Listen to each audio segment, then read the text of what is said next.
எப்போவுமே கேரளா பிளாஸ்டர்ஸோட ஸ்டார் பிளேயராக அதுவுமே பார்த்துட்டிங்கன்னா ஒட்டுமொத்த டீமுக்கும் கேப்டனாக இருந்து அதை லீட் பண்ணி கொடுத்துருக்க நம்மளுடைய கேபிள் பார்த்துட்டிங்கன்னா இப்போதைக்கு இந்த மேட்சஸில் வந்து கொஞ்சம் வந்து ட்ராகியாக இருக்கிற மாதிரி பார்த்துட்டிங்கன்னா லைட்டாக ஃபீல் ஆகுது. பிகாஸ் இதுக்கு முன்னாடி பார்த்துட்டிங்கன்னா அது ஓஜி ஃபுட்பால் ஃப்ளவர்ஸை ஃபாலோ பண்ணுறவங்களுக்கு பார்த்துட்டிங்கன்னா இந்த விஷயம் நல்லா தெரியும்.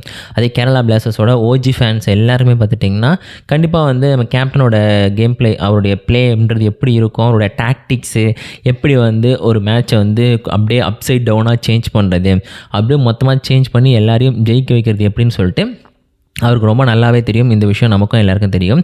பட் இருந்தாலுமே பார்த்திங்கன்னா ரீசெண்ட் டைமில் அவரோட டாக்டிக்ஸ் வந்து லைட்டாக வந்து கொஞ்சம் போரிங்காக ஒரு கொஞ்சம் ஓல்டு ஃபேஷனாக போயிட்டுருக்கோ அப்படின்னு சொல்லிட்டு ஒரு சின்ன டவுட் அப்படிங்கிறது இருக்குது. ஸோ மோஸ்ட்லி பார்த்துட்டிங்கன்னா அவர் வந்து ஒரு டாப்பிக் எடுத்துட்டார் அப்படின்னா அதுதான் வந்து எப்போவுமே டேப்பிங் பண்ணிட்டு போயிட்டுருப்பாரு. பட் ஆனால் ரீசெண்ட் டைமில் பார்த்துட்டிங்கன்னா நிறையா வந்து ஃப்ரீ ஹிட்ஸ்லாம் வந்து கிடச்சிக்கிட்டு இருக்கு, நிறையா ஃப்ரீ கோல்ஸு, அந்த ஃபால் பிளேலாம் வந்து பண்ணிகிட்ருக்காங்க. இது பார்த்துட்டிங்கன்னா கேம் பிளேயோட அந்த ஒட்டுமொத்த சென்ஸையுமே வந்து சேஞ்ச் பண்ணிகிட்ருக்கு. ஸோ இதை எப்படி வந்து கேரளா பிளாஸ்டர்ஸ் வந்து ஹேண்டில் பண்ண போகிறாங்க அப்படின்னு சொல்லிட்டு தெரியல. ரீசெண்டாக தான் ஸ்பான்சர்ஷிப்பாக பார்த்திங்கன்னா சேஞ்ச் ஆயிருந்துச்சு. அதை பற்றி நம்ம சேனல்லே பார்த்திங்கன்னா டீட்டெயிலாக பேசியிருந்தோம். இது எப்படி அவங்க சேஞ்ச் பண்ணுறாங்க இல்லை வந்து எப்படி அடாப்ட் ஆகிறாங்களான்னு சொல்லிட்டு வெயிட் பண்ணி பார்க்கலாம்.